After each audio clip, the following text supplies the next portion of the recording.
What's up, vinyl community? I'm Brian, and this is Shamrock'n Records.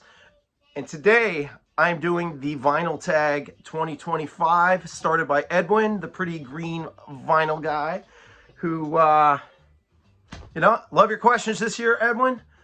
I got a problem with one of them, and I will talk about that.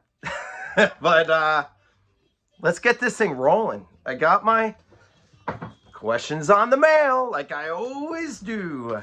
So, let's see here. And for once, I'm drinking coffee. Usually have an alcoholic beverage in my hand, but it's like 8:30 in the morning on a beautiful Sunday. But if you guys don't remember, I lost my sister earlier this year, back in July. And this is one of the last gifts she ever gave me, was this coffee mug. And I don't know if you can see all the cool bands on it. But anyway, drink out of this every morning. All right. Anyway, let's get this party started, huh? All right. Number one, the best purchase, new or old, of 2024.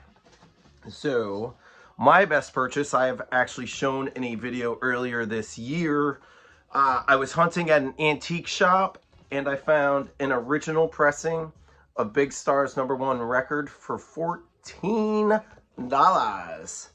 It's a promo copy. It's in amazing shape. 14 bucks. #1 purchase. #1 record. #1 purchase of 2024. All right, Edwin, this is the one I had a problem with. Number 2, the best of 1974. We did that last year in the Vinyl Tag 2024. If you go back and look at my video last year, that was the very last question. 50 years ago, what's your favorite record of 2024? And for 2024, or 1974, I showed this on last year's Vinyl Tag. Go back and check. Feed and Fleece. So, I don't want to be a jerk and show one for 1975, but I'm gonna show Marcus Garvey by Burning Spear. This is 50 years in 2025.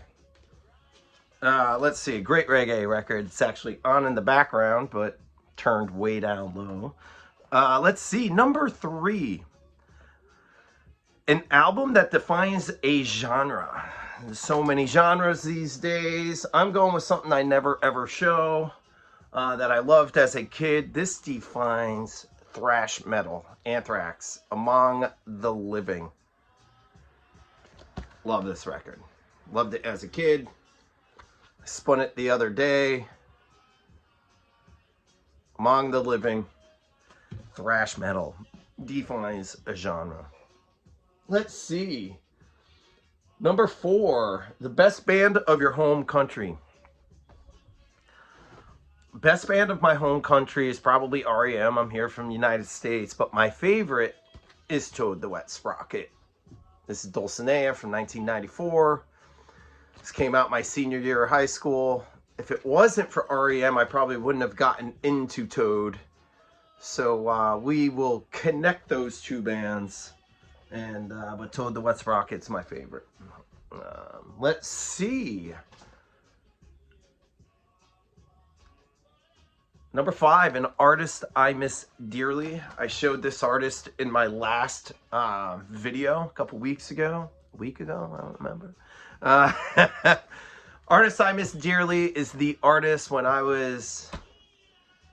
I don't remember what year it was. He died maybe in 95. Jeff Buckley passed, drowned in the Mississippi River. He was one of my favorite artists at the time. I just absolutely loved him from the first time I ever heard Last Goodbye. I just was connected to Jeff Buckley. Couldn't get enough of that CD. This is his record, My Sweetheart the Drunk. And it's just kind of like demo stuff. It was a posthumous release after he had passed. This was stuff that he was working on. Just he was gone way too soon. One record and gone, and it was one of the best records ever made. So who knows where or what he would have done. Let's see. Number 6, the best live album in my collection. Well, I'm not going to show the best live album in my collection because I don't know what the best live album in my collection is. A lot of my favorite live records I don't have on vinyl. They were never pressed on vinyl. Lots of CDs. I don't want to show CDs. But this is a live record that I absolutely love. And it came out this year and I hadn't shown it on a video yet. So I just wanted to show 10,000 Maniacs MTV Unplugged, which is my favorite of the entire Unplugged series. I think it's up there with Eric Clapton's, Pearl Jam's. Loved the 10,000 Maniacs Unplugged. So glad that was finally released. Let's see. Number 7, your partner just dumped you. What record are you going to spin? I'm going to spin a lot. When I get dumped, all I do is hang out in this room. I sit in my rocking chair and I play sad bastard music. But one of the first ones I'm probably going to spin is one of my favorite records of all time is Forever Blue by Chris Isaak. I could play this on a summer day with all the windows down in my car, or I could just sit inside and weep, drinking a beer or a glass of wine. But this record is unbelievable. It's my favorite of all the Chris Isaak records, but I just love his voice, love his songwriting, and this would definitely be a go-to. Let's see. Number 8, the best sounding drums on a record. Not my favorite drummer. Just best sounding. Whenever I get a new piece of equipment, Jonathan at Cheap and Cheerful does the same thing. We both sample and test our equipment with Pusher Man on Curtis Mayfield Superfly. This thing, man, it hits so hard. I love the sound of the percussion on this record.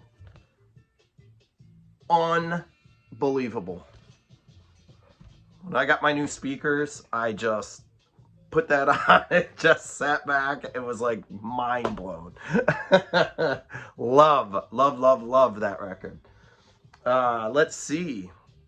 Number 9, a favorite artist that's in 2 or more bands. So many different choices. I was going to do Ronnie Wood, and then I saw Harry J show him, and I was gonna do Steve Vai, the guitar player. I never showed stuff like that. He was in so many different records, but I decided to go with one of my favorite artists, and I'm going with John McCauley, the lead singer of Deer Tick from Rhode Island. These guys are fantastic. This is kind of, I don't want to say alt country. It's a little alt country. It's a little rock. He is very influenced by Paul Westerberg. He's influenced by Shane MacGowan from the Pogues. He's influenced by Kurt Cobain from Nirvana. But he's all over. But they're kind of punk. They're kind of country. They're absolutely phenomenal. He was also in this band right here called Middle Brother with Taylor from Dawes and Matt from Delta Spirit. This is a lovely supergroup right here. Unbelievable record, Middle Brother. And then he was in another band called Diamond Rugs, which is another kind of like supergroup. And let's see, there's Steve Berlin from Los Lobos, and I don't remember who else is in this band, but there's awesome song at the very end, Christmas in a Chinese Restaurant, which I'll probably be spinning later today. Let's see here. Number 10, the Beatles or Stones. You all know me. How many times have I said, hey, my mom and dad named me Brian after Brian Jones? This guy, the Rolling Stones. So, this is one of my favorite covers of any album in my collection. I just love the artwork on that. So freaking cool. It's a German pressing. No stone unturned. Rolling Stones. Absolutely. Not even a competition. Usually, I know people are like, oh, Stones or Beatles, they say the Kinks. For me, really, though, it's Stones or Beatles, and it's really Van Morrison. Like, give me Van Morrison. And then the Stones. Let's see. 11. You found a bag of weed. What are you going to listen to? All right. So I found a bag of weed. And what record am I going to spin? Well, I'm going to go with Fish, Rift. My favorite Fish record. Unbelievable. Love this record when it first came out. Still love it today. It goes on a journey. It's all over the place, this record. Love Rift by Fish. All right, let's see. Number 12, an album from the 80s that I still listen to. So I'm going to take that as an album that I listened to in the 80s, which I was born in 76, so I was listening to tons of music in the 80s. And one that I still go to all the time is Too Fast for Love by Motley Crue. It's my favorite Motley Crue record. This has withstood the test of time. It's one of the only Motley Crue records I still listen to. I love this record. It's their first record, and it is incredible.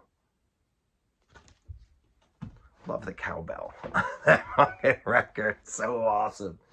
Let's see. Number 13, an artist whose political stance has soured me. Well, I don't really give a shit about. I appreciate politics in music. It's one of the biggest themes of music. You know, you go back to the 60s and all the protest songs and, you know, all the folk protest songs. So, like, I love that politics and music go hand in hand. The one thing I don't really appreciate that kind of pissed me off is when I went to a concert to see Steve Earle and all he did was fucking shut about fucking politics on stage. You know what? Play the music. I don't need to hear your fucking bullshit. Just play songs. I'm not here to listen to all of that crap. You know what I mean? So I love Steve Earle, but he kind of pissed me off that night.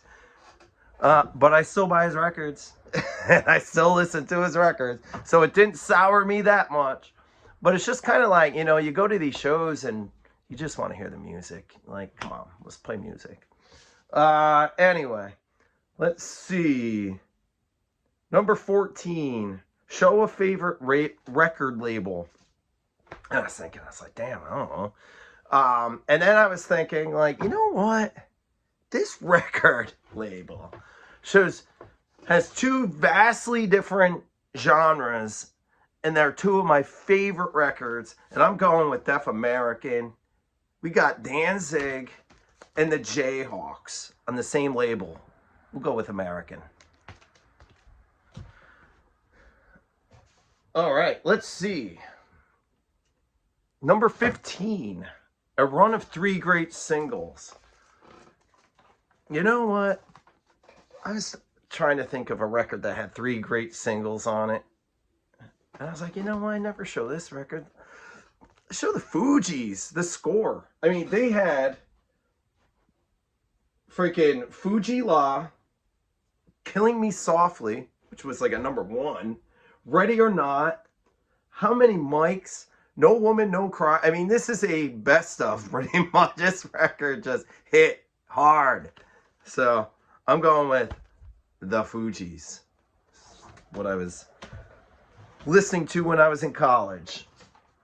Let's see. Number 16, a record store day purchase that I still listen to.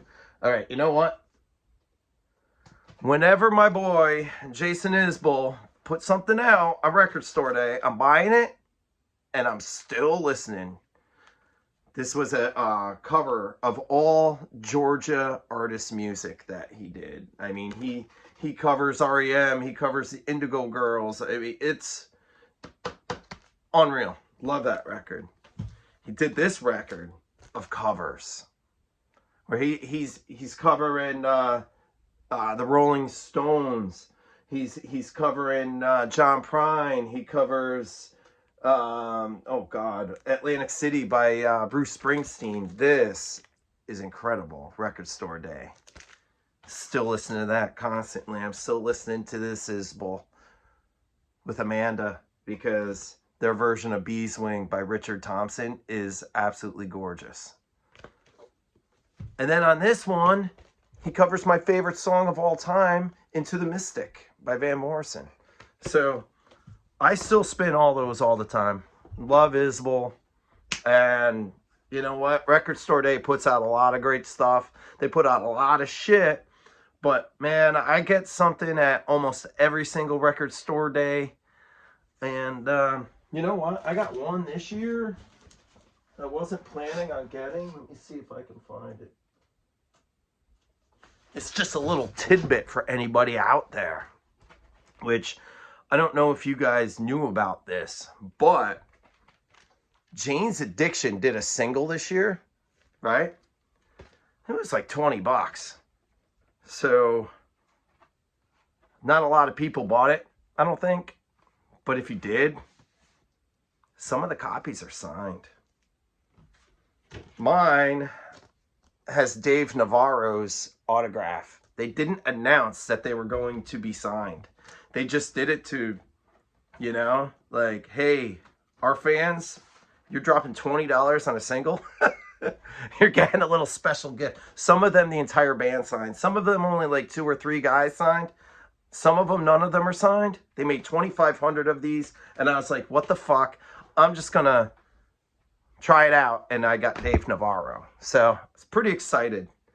So any Jane's fans, if you didn't know about that, go check that out. Let's see. Number 17. If I'm being reincarnated by any musician, who would it be? You know what? I think the coolest musician, the musician that I would want to live his life would be Jimmy Buffett. Man, I can't even imagine the life this guy led. Doing what he loved. Playing music. You know, sitting on beaches, going on boats. Like, just living the ocean nautical life. I can't even imagine. I would have loved just to hang out with him for one day. This record came out in 1974. This is one of my favorite records of all time. A1A, Jimmy Buffett. I would love to just been in his shoes just one day. I can't even imagine how much fun that guy had. Just out in the sun. He died from fucking skin cancer because he was just always out in the... Can you imagine? Like, that's how he went. He died from skin cancer. Fuck. Let's see. The best 3 lines of a song. I don't know. I'm going to just do a verse of one of my favorite songs by the Saw Doctors. It's called Clare Island. And I don't have readers, and I need readers. So I don't know if I can read all this small print. But will you meet me on Clare Island? Summer stars are in the sky. We'll get the ferry out of Runa, and we'll wave our cares goodbye. We'll go dancing at the Cayley. We'll go kissing on the strand. We'll take our clothes off in the moonlight, skinny dipping hand in hand. We'll start drinking in the twilight. We'll keep it up until the dawn. In both the bars, because there's no guards to take our names and send us home. A little more than 3 lines, but man, I love that verse. All right, let's see. Number 19, an album I never tire of. Nothing Is Wrong by Dawes. Perfect record. I listen to it all the time. Absolutely gorgeous. And last but not least, a favorite VC channel. Too many. There's way too many. I got, you know, about a dozen that I watch all the time. And I don't watch every single video by every single person because I don't have the time to. But when I see John, Digital Gramophone, and Headley, and Mazzy, and John, Cheap and Cheerful, and my buddy Ernie, like, that's a Vinyl Richie, like, Steve Carlson. I watch so many, Steve Carlson puts out so many freaking videos, and I watch so many of them. And then I love the Two Guys Talking About Records thing he does with Jim from Radio Wasteland. I look forward to that every Sunday, and I usually... not usually watching the video, I'm usually listening to the podcast because I'm usually driving to work on Monday or whatever. But so many great channels. 6-Inch Pianist, like Todd, Lost Mixtapes, and Chris at the Long Cut. I know I'm missing so many other people, so I apologize. But man, they're some of my favorites. Alrighty. Thanks for watching this year. Thank you again, Edwin, for putting this together. And cheers.